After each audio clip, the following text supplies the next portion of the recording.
the seven heavens. Some people say, oh, there's, the seven heavens, but they don't tell you what those seven heavens are.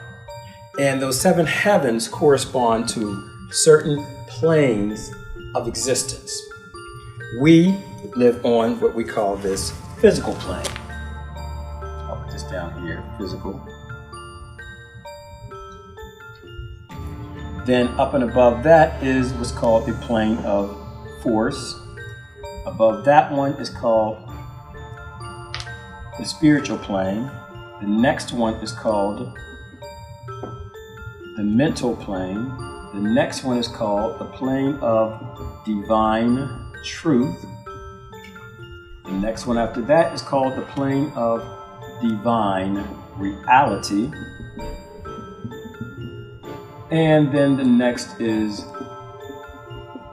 the all, which we will all return to.